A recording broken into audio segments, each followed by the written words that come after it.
Well, hey folks, it's August. I'm out here on Sakakawea, just giving you a little angling buzz report. The weather's been hot, the water's hot, and the fishing has been really hot. If you're looking for 14 to 18 inch style of fish for eating, Sakakawea is hard to beat right now. It's been a blast. I've been hearing awesome reports from the extreme west end to the east end. It seems like it's been good, kind of a little bit all over the place. The best bite just for pure action for me has probably been kind of, I've been focusing kind of on that Sanish Bay region of the lake, from Sanish down to Lake Skunk. The 15 to 25 foot of water, kind of neck of the woods, running cranks has been my best ticket for just tons of action most days. My preferred method is using a little bit smaller crank with a snap weight, and it's great for action. I'll use a real heavy, like a 5-ounce snap weight, 20 feet up from a crankbait, and adjust my depth based off my speed and line out. Very efficient way to cover water and catch a lot of fish out here right now.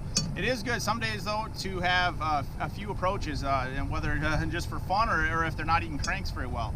A couple other good options would be slow death rigs with like bottom bouncers. Another great option is casting jigging wraps, blade baits, jig and gulp underspin combinations, or you know, actually even in low light jerk baits have been working real well for me also. But it's important to, you know, usually have a couple options, because you never quite know day to day how it's going to go. Generally speaking, look for great structure that's adjacent to the deep river channels.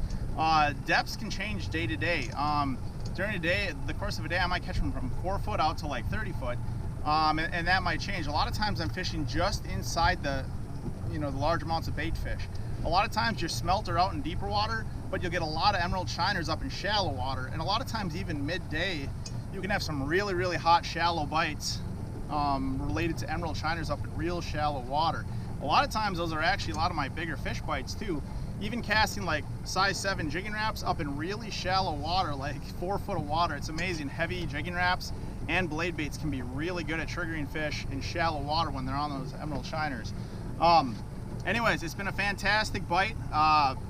Just encourage you to go out, have a couple approaches with you. Also, the smallmouth fishing out here can be great.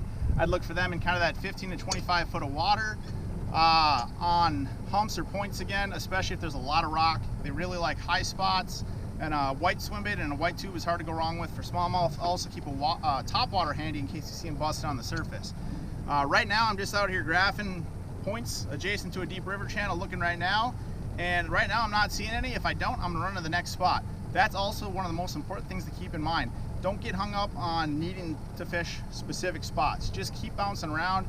The water's warm, the fish are active, the fish are eating. You're gonna catch them if you watch your electronics, see where you got fish, especially if you have walleye a little higher in the water column.